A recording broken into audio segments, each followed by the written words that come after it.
ఆస్తిని కృపతో మీ మనోనేత్రాలు తెరిచి మీ ఆత్మజ్యోతి వెలిగించి మీ కృపకు పాత్రను చేసి మిమ్మల్ని అందరినీ కూడా నా మహిమ ప్రభావాలతో అలంకరింపచేసి నా ప్రియ కుమారి కుమార్తెలుగా అభిషేకించి ఆశించడానికి అంగీకరిస్తూ ఉన్నా.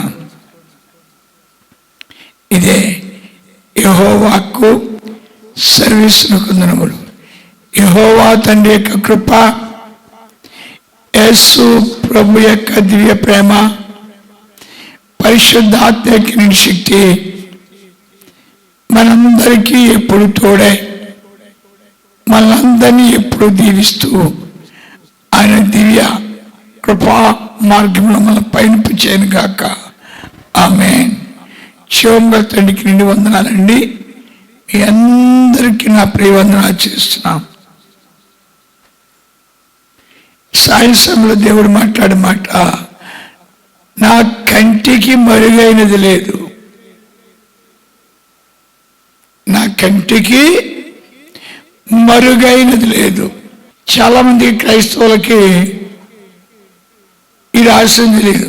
దేవుడు కళ్ళు లేవు, చెవులు లేవు, నోరు లేదు, తలకాయ లేదు, దేవుడికి మొండు, దేవుడికి రాయ, ఇలాగా చాలా మంది తలుస్తారు. తలిసి చెప్పు దెబ్బలు తింటారు. చాలామంది వాళ్ళ జీవితంలో దేవుడు వింటున్నాడు, చూస్తున్నాడు అని తెలియకపోవటమే వాళ్ళు పాపం చేస్తారు. వాక్యం వింటారు, ప్రార్థన చేస్తారు, పాటలు పాడతారు, దేవునికి వ్యతిరేకమైన ఆలోచన చేస్తూ ఉంటారు. ఎలా చేస్తారు? 430 సంవత్సరాలు ఇశ్రాయేలుకి ఏం చేశాడు? యాజకుడిని కానీ ప్రవక్తను కానీ ఒకడు మెలకను ఊరుకున్నాడు.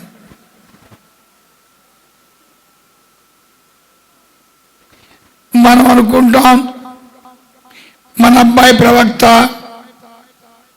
మన అబ్బాయి పాస్టరు, మన అబ్బాయి ఎక్కడో అమెరికా వెళ్ళిపోయాడు, ఇలాంటి అనుకుంటూ ఉంటాం. నీకు గుడ్డితనం ఉంది, నువ్వు గుడ్డోడివి, నువ్వు గుడ్డోడు కాబట్టి నీ సొంత తెలివితేటలు అన్నీ ఉపయోగిస్తూ ఉంటాం. దేవుడు ఇశ్రాయేల్ నడిపించే ముందర ఒక ఆలోచన తీసుకున్నాడు. ఎక్కడో గొర్రెలు కాస్తున్న వాడి దగ్గరికి వెళ్ళి అన్నాడు, రే ఇశ్రాయేల్ నడిపించాలి, ఇశ్రాయేలుకో ప్రవక్త కావాలి, నువ్వు రారా అన్నాడు. అందుకు మోషే అన్నాడు, ఓరి పిచ్చి దేవుడా, ఓరెరి దేవుడా, నాకేమీ తెలియదయ్యా, నీకు తెలియని చెప్పట్లేదు, నువ్వు కావాలని చెప్పానంతే, నువ్వు కావాలి అన్నాడు. మొత్తానికి ఇద్దరు కలిసి కాంప్రమైజ్ అయ్యారు. సరే మోషే అన్నాడు, నాలో శక్తి లేదు, బలం లేదు, మరి నువ్వు నాతో ఉండాలి అన్నాడు. సరే దానికి ఒప్పుకున్నాడు. నీకు ఒక కర్ర ఉందంటే అన్నాడు, నీ దగ్గరే ఉందిరా అన్నాడు. కర్ర ఉందన్నాడు. కర్ర కింద పడేరా అన్నాడు, పాము అయిపోతుంది. కర్ర పట్టుకుని ఉంచోరా అన్నాడు, సముద్రాలు చీలిపోతున్నాయి. ఓహో చాలా బాగుంది అనుకున్నాడు మోషేనే. మళ్ళీ దేవుడి దగ్గర చిన్న మాట చెప్పాడు, ఏమండి నా మాట ఎవరికి అర్థం కావట్లేదు, నచ్చుండు కదండి, మీరేమో ఎన్నెన్నో చెప్తున్నారు, అవన్నీ ఎవరికైనా చెప్పాలంటే వాళ్ళకి ఏమో అర్థం కావట్లేదు, నాకు నచ్చుంది. ఏడుసేవులే, నీకంటే ముందర ఒకడు పుట్టాడు, మీ అన్నయ్య, ఆడు వస్తున్నాడు, ఆడు కూడా పిలిచాను అన్నాడు. ఏమో బాబు నాకు నమ్మకం లేదన్నాడు. ఐగుప్తు రోడ్డు పట్టాడు మోషే. ఎలా వెళ్తున్నాడు అంటారు? యుద్ధంలోకి వెళ్ళేవాడికి సారా ఎందుకు పట్టింటారో అడిగి భయం. ఇప్పుడు మోషేకి చాలా భయం వేస్తుంది. వెళ్తా ఉన్నాడు. అక్కడికి వెళ్ళగానే ఐగుప్తు రాజు ఎలా చంపేస్తాడో అన్ని ఊహించేస్తున్నాడు. దేవుడికి ముందే చెప్పాడు, నన్ను నువ్వు చంపేయడానికి అక్కడ తీసుకెళ్తున్నావు అని చెప్పాడు. సరేలే అన్నాడు. వెళ్తుండగా అహరోను ఎదురయ్యాడు. సరే, అన్నదమ్ములు ఇద్దరు కలుసుకున్నారు. కలుసుకున్న తర్వాత ఒక మాట అన్నాడు, నాకు దేవుడు చెప్పాడురా నువ్వు వస్తున్నావని, మీరిద్దరు కలిసి ఇశ్రాయేలుకి సైన్యానికి నడిపించాలని చెప్పాడు. నీకు అన్నీ దేవుడు చెప్తాడంట, అవన్నీ నువ్వు నాకు చెప్తావంట, నేను చెప్పాలంటరా. తర్వాత దేవుని యాజకత్వం చేయాలంట, అది నాకు తెలియదు అనుకో, అయినా కానీ ఆ దేవుడు చెప్తానరా. ఇద్దరు ఊసి పలుకు ఆడుకుంటూ వెళ్తున్నారు. కానీ గుండ్లు గుబేల్ అంటే వెళ్తున్నారు. ఐగుప్తు నగరం వెళ్ళారు. మొత్తానికి దేవుడు పనిచేశాడు. ఐగుప్తు రాజుని దోమల చేత, ఏకల చేత, మిడతల చేత, కప్పల చేత నానా తెప్పలు పెట్టి ఇశ్రాయేల్ని బయట తీసుకొచ్చారు. మోషే అన్నయ్య అడిగాడు, నాయనా ఇప్పుడు ఇశ్రాయేల్కి ఏమి నేర్పమంటామని. ఏం అవసరం లేదు, ఒక పాట నేర్పరా అన్నాడు. ఇప్పుడు మిరియామ్ గారు వచ్చారు అంటే మీకు తెలుసు, మరి మోషే గారు లక్క, ఆవిడ బ్రహ్మచారి, ఆవిడ కూడా మిరియామ్ గారు కూడా మంచి పాటలు పాడతారు. ఆవిడకో 20 మందిని పోగు చేసుకుంది. సరే, వీళ్ళందరూ కలిసి ఇశ్రాయేలు సైన్యం మధ్యన పాటలు పాడుతున్నారు. ఏం పాటలు పాడుతున్నారంటే, మన దేవుడు గొప్ప దేవుడు, మన దేవుడు బలవంతుడు. ఇంక హుషారు ఆగట్లేదు, తెగబడేస్తున్నారు, పాడుకుంటూ వెళ్ళిపోతున్నారు. మనకి మీరు ఎప్పుడైనా ఊడ్చిలోకి వెళ్ళినప్పటికీ పాట అందుకుంటారు, నాయుడోళ్ళ ఇంటికాడ నల్ల తుమ్మ చెట్టుకాడ అందుకుంటారు, పాట పాడుకుంటూ వెళ్ళిపోతారు. అయితే ఆడుతూ పాడుతూ పని చేస్తే అలుపు సలుపు ఉండదు. వీళ్ళ పాటలు పాడుతుండే వాళ్ళకి ఏం పోతుంది, భయం పోయిందండి. సరే, వెళ్ళిపోతున్నారు పాడుకుంటా, అలాగా సముద్రాలు చీల్చుకుంటా పాటలు పాడుకుంటా వెళ్ళిపోతున్నారు. వెళ్ళిపోతుంటే దేవుడు అన్నాడు, ఒరే అబ్బాయి, ఎంతవరకు మీరు బలహీనలుగా ఉన్నారు.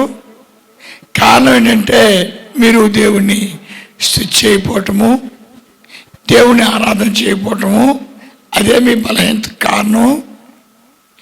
ఇప్పుడు మీరు బలవంతులు అవ్వాలి, మీరు రాజులు అవ్వాలి, మీరు గొప్పోళ్ళు అవ్వాలి. కాబట్టి మీరు ముందర దేవుని స్తుతించడం నేర్చుకోండిరా, దేవుని ఆరాధించడం నేర్చుకోండిరా అన్నాడు. మోషే గారు అన్నాడు, మరి అది ఎలాగా అన్నాడు. అంటే మందసం కట్టాలన్నాడు. ఆ మందసం ఎలాగా అని అడిగాడు. యేసు ప్రభువు వారు ఏదో చెప్పారు మందసానికి. సరే, తెరలు కట్టారు, అందులో అగ్ని పెట్టారు. ఎగపోతామంటే దానికేమో 2 కర్రలు కట్టారు, దానికేమో 12 మంది మోసేవాళ్ళు పెట్టారు. అది వాళ్ళందరూ కూడా ఉపవాసం ఉండాలన్నారు. మొత్తానికి ఏదో కింద పెట్టారు, వెళ్తున్నారు. ఇటు మోషే గారు ముందు నడుస్తున్నాడు, అహరోను గారు మనసంగా ఉండి దేవుని స్తుతి చేస్తామన్నాడు. మిరియాము గారు వారి బృందం అంతా కూడా పాటలు పాడుకుంటూ వెళ్ళిపోతున్నారు. వెళ్ళిపోతుంటే ఒక సమస్య ఎదురైంది. అదేంటంటే యాజకుడిని ఎన్నుకోవాలి. యాజకుడిని ఎన్నుకోవాల్సి వస్తే ఒక సమస్య వాళ్ళకి ఎదురైంది. ఆ సమస్య ఏంటంటే మోషే గారు అన్నాడు, యాజకుడిని ఎన్నుకోవాలి. మరి దేవుడేమో మా అన్నయ్యని చూపించున్నాడో యాజకుడి కింద అన్నాడు. దాతాను అభిరాములు అన్నారు, మీరే పాటుగాళ్ళ మీరే పోటీగాళ్ళ, మీరే జ్ఞానుల, అలా కుదరదు, నేను యాజకత్వం చేస్తాను అన్నాడు దాతాన్ అభిరాములు. ఇప్పుడు పెద్ద సస్పెన్స్. వాళ్ళిద్దరూ ఎప్పుడైతే వచ్చారో ఇంకో ఇద్దరు వచ్చారు, ఇంకో ఇద్దరు వచ్చారు. మాకు తెలుసు యాజకత్వం, మీకు తెలియదు, మాకు బాగా తెలుసు, ఎలా ప్రార్థన చేయాలో, ఎలా దేవుని స్తుతించాలో, ఎలా యాజకత్వం చేయాలో, ఎలా ధూపం వేయాలో అన్నీ మాకు తెలుసు. మోషగాడు ఉన్నాడు కదా, ఆయన ప్రవక్త పెట్టుకున్నాడు కదా, ఆ మిరియామ్ ఉంది కదా, పాటలు పాడుతుంది కదా, ఇంక మేము ఎవరో ఒకళ్ళు యాజకత్వం చేద్దాం అని అడ్డంగా వేచి పెట్టారు. అలాంటి వాళ్ళు మీలో ఉన్నారు చూసుకోండి, మీలో ఉంటారు చూసుకోండి. సరే,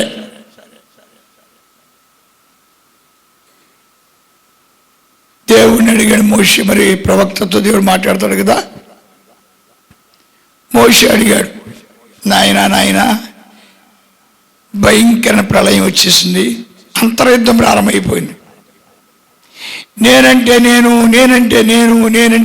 చావు కొట్టేస్తున్నాను అనుకో, నేనేం చేయాలో తెలియట్లేదు, నువ్వేమో ఆహ్వానం అన్నావు, వాళ్ళు ఏం కాదన్నారు, మరి ఏం చేయమంటావయ్యా అని అడిగాడు. ఎడిచెల్ల పిచ్చోడా, తాతారావు తక్కువ, కద్రగొడి సిరిగా తక్కువైనా ఆయన తెలీదా? తాతారావు తెలీదా? వాళ్ళేం తక్కువలేంటి, వాళ్ళు చాలా చక్కగా తిరిగి వస్తారు, వాళ్ళకి చాలా ఆలోచనలు ఉంటాయి. తాతారావుని కేకేస్తూ కర్ర పెట్టవను, కద్రగొడి సిరిగానికి కేకేసుకోవడం కర్ర పెట్టవను, పోతా ఉంటే మళ్ళీ కూడా కేకేస్తూ కర్ర పెట్టవను. ఇలాగా ఎవరెవరికి కావాలనుకున్నారో వాళ్ళు ఒక కర్ర పెట్టమన్నాడు. ఆ కర్రలు ఏంటంటే ఇంటి కర్రలు. మోషేకి అర్థం కాలేదు, కర్రలు పెట్టమన్నాడు ఏంటా అని. మళ్ళీ ఇంటి కర్రలు. సరే, మొత్తానికి మోషే అడిగాడు, ఎండి కర్రల భజన ఏంటయ్యా, సాధన ఏమైనా చేస్తారా అని. కాదురా, ఎవరైతే యాజకుడైనాడో కర్రల మీద పేర్లు రాయండి, ఆ కర్రలో చిగురిస్తాయి అని చెప్పాడు. దేవుడికి తెలివి తెలుస్తుంది మీకు. సొల్లు కవులు చెప్పకుండా ఉంటారా? సొల్లి ప్రార్థన చేయకుండా ఉంటారా? జాగ్రత్తగా ఉంటారా? జాగ్రత్తగా ఒలి దగ్గర పెట్టుకుంటారా? తెల్లారేపటికి ఆహ్రోణ కర్ర చిగురించేసిందంటే ఇంకా ఏం మాట్లాడలేకపోతున్నారు. ఇది కర్ర చిగురించేసింది. సరే, ఇష్టం ఉన్నా ఇష్టం లేకపోయినా, తాతారావు గారికి ఇష్టం ఉన్నా, సీను గారికి ఇష్టం లేకపోయినా, ఏమవుతావంటే మా మల్లిగాడికి ఇష్టం లేకపోయినా అన్నయ్య గాడు యాజకుడు అయిపోయాడు. ఇష్టం లేదు, కూడా వస్తున్నారు సనుగుతున్నారు, కూడా వస్తున్నారు సనుగుతున్నారు, కూడా వస్తున్నారు సనుగుతున్నారు. మొత్తానికి ఏదో జరిగింది, అయిపోయారు. అంచేత దేవుడు రాజ్యంలోకి వచ్చిన తర్వాత, నువ్వు దేవుడి బిడ్డవైన తర్వాత నీ తెలివి జ్ఞానాన్ని పక్క పెట్టి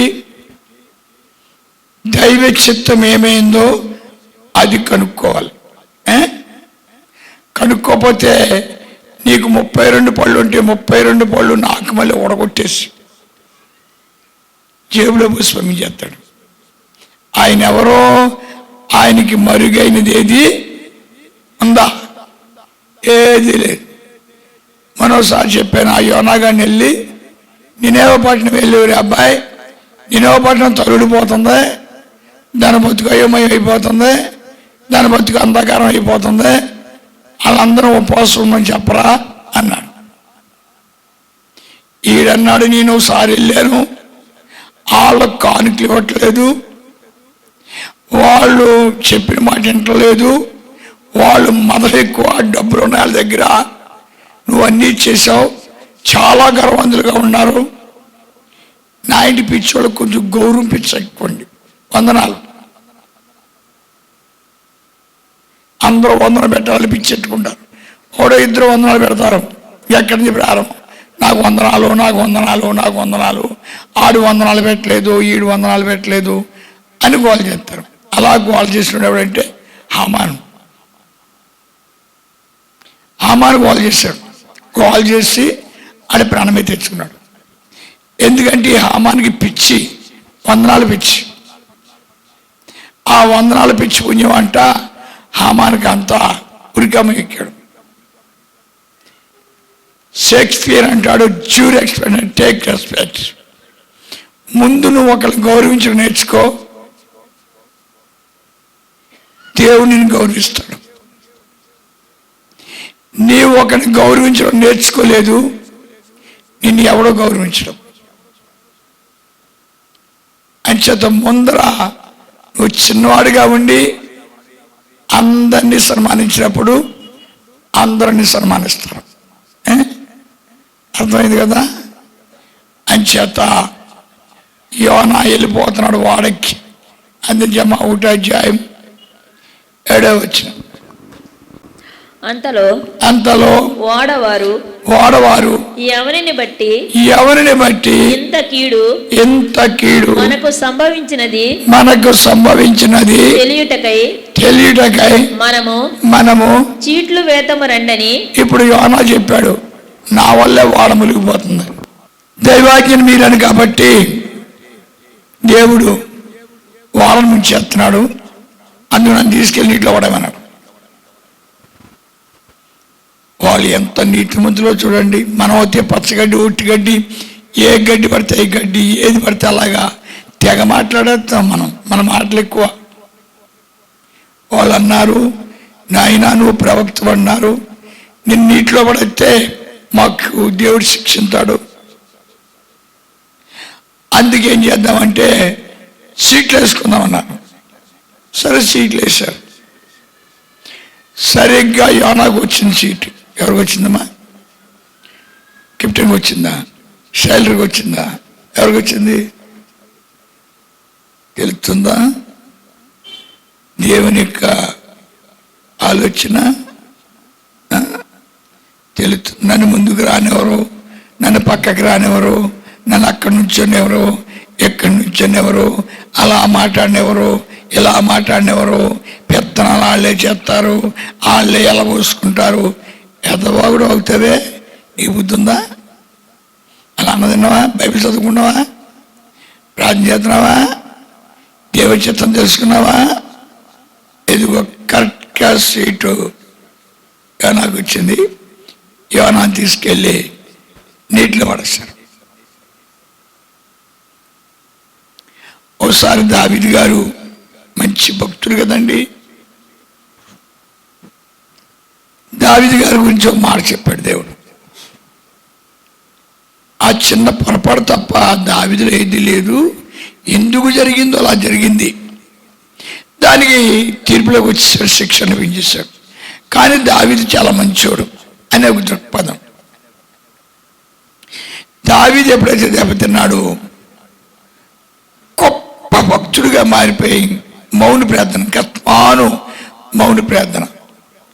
ఈ మౌన ప్రార్థన చేత దావీదు ఎప్పుడైతే తిరిగి పునరుద్ధరణ శక్తిని పొందాడో దేవుడిని ఒకటి అడుగుతున్నాడు, నేను పర్లోక రాజ్యంకి వచ్చేస్తానన్నా, నన్ను తీసుకెళ్ళిపోనాన్న, నేను పర్లోక రాజ్యంలోకి వచ్చేస్తానన్న, నన్ను తీసుకెళ్ళిపోనాన్న, నాన్న ఏమనుకోక నాన్న, నన్ను తీసుకెళ్ళిపోనాన్న, ఏదో తప్పు చేశాను నాయన, తప్పు ఒప్పుకున్నా కదా నాయన, అయ్యే పాపం కడిగేస్తావు కదా నాయన, నన్ను పర్లోక రాజ్యం తీసుకెళ్ళిపోనాన్న అని మంచి దీక్ష కింద ఒక కొండపుచ్చుకడ అలాగే అన్నాడు. అడంటే దేవుడు కనపడాలి అని ప్లాన్ చేశాడు. పరికి ముగ్గురు. ఇందాక ఒక అమ్మాయి ఇచ్చింది, దేవుడు కనపడతాడు కానీ నాతో అతి రహస్యాలు మాట్లాడలేదు. నా బాబోయ్, వీళ్ళు ఎక్కువైపోయారు దేవుడు కనపడేవాళ్ళు. దావీదుకు దర్శనం వచ్చింది. దావీదు పేరు ఏం పేరు? దీర్ఘదర్శి. చూద్దామని 22వ అధ్యాయం కీర్తన గ్రంథం 12వ వచనం. వృషభములు అనేకములు వృషభములు అనేకములు నన్ను చుట్టుకొని ఉన్నవి. బాషాను దేశపు బలమైన వృషభములు నన్ను ఆవరించి ఉన్నవి. చీల్చుచును గర్జించుచునుండు సింహమోలే వారు నోళ్లు తెరచుచున్నారు. నేను నీళ్ల వలె పారబోయబడి ఉన్నాను. నా ఎముకలన్నీయు స్థానము తప్పి ఉన్నవి. నా హృదయము నా అంతరంగమందు మైనము వలె కరిగి ఉన్నది. నా బలము ఎండిపోయి చిల్ల పెంకు వలె ఆయను. నా నాలుక నా దౌడను అంటుకొని ఉన్నది. నీవు నన్ను ప్రేతాల భూమిలో పడవేసి ఉన్నావు. కుక్కలు నన్ను చుట్టుకొని ఉన్నవి. దుర్మార్గులు గుంపు కూడి నన్ను ఆవరించి ఉన్నారు. వారు నా చేతులను నా పాదములను పొడిచి ఉన్నారు. నా ఎముకలన్నీ నేను లెక్కింపగలను. వారు నిదానించుచు నన్ను తేరి చూచుచున్నారు. నా వస్త్రములను వారు పంచుకొనుచున్నారు. దావీదియా మీరెవరు? యేసయ్య. ఏమడిగాడు దావీదు? నేను పరలోక రాజ్యం చేస్తాను, నేను పాపాలు కడిగేసావు, పశ్చాత్తాపడిపోయాను, ఏదోలే కొన్ని మంచి చెడ్డ చూసుకుని తీసుకెళ్ళిపోవయా అని అడిగాడు. దావీదుకి ఏం పేరు? దీర్ఘదర్శి. దావీదుకి కళ చూపించాడు. ఆ కళలో తను ఎలా పడుతున్నాడు, ఎక్కడ పడుతున్నాడు. ఇశ్రాయేలు దేవుడు దేవుడు దేవుడు దేవుడు దేవుడు దేవుడు వస్తాడు, మమ్మల్ని విడిపిస్తాడు, దేవుడు వస్తాడు, మమ్మల్ని తీసుకెళ్తాడు అని చెప్తున్నారే, వాళ్ళు ఈ విధంగా చేస్తారు. లాస్ట్ని ఏం చేస్తారు తెలుసా? నా ఒంటి మీద నా వస్త్రాన్ని తీసుకుని చీట్లు వేసుకుని పంచుకుంటానని చెప్పాడు. సిలివేసినందుకు బాధపడలేదు, రక్తాన్ని ఒలికించినందుకు బాధపడలేదు. లాస్ట్ వాక్యం చెప్పాడు, నా వస్త్రములు తీస్తారు వాళ్ళు. అంత భయంకరమైన క్రూయల్ మైండ్ కలిగి ఉంటారు. అందుకేమవుతారు తెలుసా? ఇశ్రాయేల్ అందరూ కూడా శపించబడి ప్రపంచములో చెదరగొట్టబడతారు అని చెప్పాడు.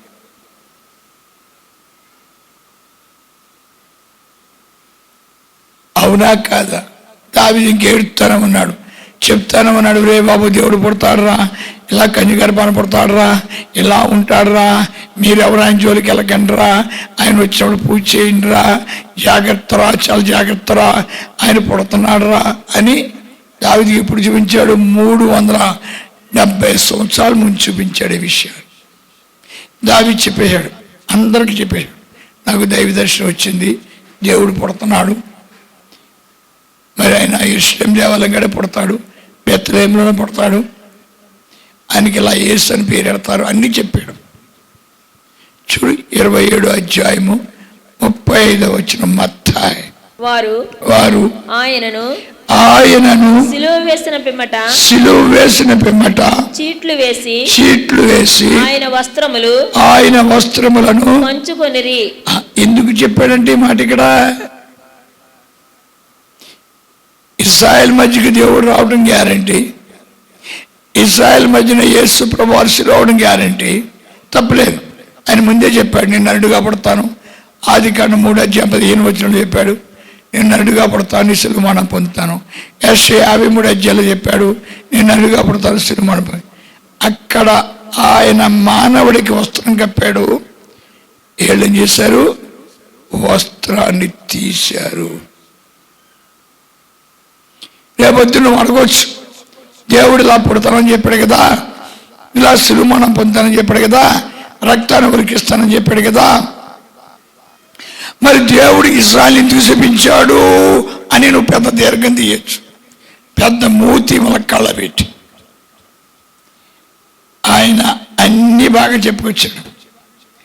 దావీదుకి దీర్ఘదర్శి చూపించాడు, దావీదుకి చెప్పాడు, దావీదు అందరికీ చెప్పాడు. కట్క ఆ పనే వాళ్ళు చేస్తారు. సృష్టికర్త అందరికీ బట్టలు కప్పితే వీళ్ళు సృష్టికర్త యొక్క బట్టలు తీశారు, మొండిమలతో చెముగల దేవుని అలానే తీశారు. అప్పుడే దేవుని యొక్క ఉగ్రత, మూర్ఖ జనాంగమా, మూర్ఖ జనాంగమా, మీ బ్రతుకులు తెల్లారిపోతాయిరా అని చెప్పించి పడేసాడు దేవుడు. అందుకే అలా యూట్యూబ్ పెట్టుకుంటే అందులో చెప్తున్నాడు, ఏళ్ళలో కూడా చచ్చి 1,000,000 మంది చచ్చారంట. ఈ చావడం ఎప్పుడు చస్తున్నారు? హిట్లర్ చంపేశాడు 87 లక్షల మందిని, ఆడెవడో చంపేశాడు 60 లక్షల మందిని. ఇలా చంపేస్తున్నారు కదా. వాళ్ళ బుద్ధి మంచిది కాదండి, వాళ్ళ బుద్ధి ఏమాత్రం కూడా మంచిది కాదు. క్రియల్ మైండ్. భక్తులు ఎలా ఉంటారు? మత్తయి 5 అందించాం, 5:4 గడిచాడు. భక్తులు ఎలా ఉంటారు చూద్దాం. దుఃఖపడేవారు ధన్యులు, వారు ఓదార్చబడుదురు. సాత్వికులు ధన్యులు, వారు ఎలా ఉంటారంట? ఎవరి కర్మకు వాళ్ళే కర్తలు, దీనాత్మ ధన్యులు. అయిపోలే, గొప్ప దేవుని దర్శించాడు ఈ కొద్ది జీవితం. ఇంకేం చేస్తారంట? ప్రేమ కలిగి ఉంటారంట. ఇంత దుర్మార్గుని దేవుడు ప్రేమించాడు, ఆయన రుణం ఎలా తీర్చాలి అనుకుంటారంట. ఇక ప్రేమ కలిగి ఉంటారంట. ఈ భక్తులు ఎలా ఉన్నారు? చాలా కఠినం కలిగి ఉన్నారు. ఈ ప్రవక్తలు ఎలా ఉన్నారు? చాలా కఠినం కలిగి ఉన్నారు. ఇయా నువ్వు దేవుడి భక్తుడివై ఈర్ష్య, ద్వేష, మత్సరాలు కలిగి ఉంటే నీవు కూడా శపించబడ్డ వాళ్ళు ఒకరు ఉంటావు. నీవు కూడా ఇశ్రాయేలు ఏ విధంగా శపించబడి పాతాళం చేరిపోయారో నీవు కూడా వాళ్ళ తోడుగా ఉంటావు. అందుకు దేవుడికి మరుగైనది లేదు. అందుకు నువ్వు దేవుడి బిడ్డవి. అడుగడుగునా దేవుడిని అడగాలి, నన్ను పరిశుద్ధపరచు, నన్ను పవిత్రపరచు, నన్ను నీతిమంతుడిగా మార్చు, నన్ను యథార్థపడిగా మార్చు, నాలో ఉన్న ఈర్ష్యాద్వేషాలు తొలగించు, నాలో ఉన్న కక్ష ఈర్ష్యలు తీసే, నన్ను పవిత్రపరచు. లేకపోతే ఎవరు ఉగ్రత వస్తుంది? దేవుని ఉగ్రత. దాంతో ఏమవుతారట చూడొకసారి. యెషయా 1:4 పాపిష్టి జనమా, దోషభరితమైన ప్రజలారా, జనమా, దుష్ట సంతానమా, చెరుపు చేయి పిల్లలారా, మీకు శ్రమ. ఆ ఇశ్రాయేలు అన్న వాళ్ళు గుడి కట్టాలనుకున్నారు, గుడి కట్టచ్చు కదా. ఈ యొక్క ఇస్మాయిల్ అన్నవాడు రాజ్యాలు పరిపాలించాలనుకున్నారు, పరిపాలించవచ్చు కదా. లేదు, ఆళ్ళ చంపాలి, వీళ్ళని చంపాలి, వీళ్ళని చంపాలి, వాళ్ళని చంపాలి. ఎవరు చచ్చిపోతున్నారు? వాళ్ళ పిల్లలు చస్తున్నారు, వాళ్ళు చస్తున్నారు. అంచేత ఈర్ష్య, ద్వేష, మత్సరాలు ఏ భక్తులు అవుతూ ఉంటాయో ఆ భక్తులు తరతరాలు శాపగ్రస్తులై భయంకరంగా దేవుని చేత శపించబడి చచ్చిపోతారు. అంచేత ఆయన పుట్టింది ఇశ్రాయేలు కోసం, అబ్రహాముకి వాగ్దానం ఇచ్చాడు. ఆయన శిలువమరణం పొందింది ఇశ్రాయేలు కోసం. ఎప్పుడైతే వస్త్రాన్ని తీశారో వాళ్ళ జీవితాలు చీరైపోయాయి. ఈరోజు నేను దేవుడిని నమ్ముకున్నాను, నేను దేవుడి బిడ్డని, నాకు వాక్యాలు తెలుసు, నాకు బైబిల్ అంతా తెలుసు. చేతియే దీనాత్మ ధన్యులు, వారు దేవుని కృపకు పాత్రులు. అందుకు ముందర భక్తులైన వాళ్ళు దీనులుగాను, వినయ సంపదలు గల వాళ్ళుగాను, ప్రేమమూర్తులుగా ఉండవలసిన వారై ఉన్నారు. ప్రార్థన చేసుకున్నాం. కనికరం గల మహారాజా, ఈ పవిత్ర సమయంలో మరొకసారి నాతో మాట్లాడాం కనుక నా జీవితకాలం అంతా కూడా ప్రేమ, వినయము, భయము, భక్తి కలిగి నీ యొక్క కృపకు పాత్రులుగా ఉన్నట్లు నన్ను సిద్ధపరచండి అయ్యా.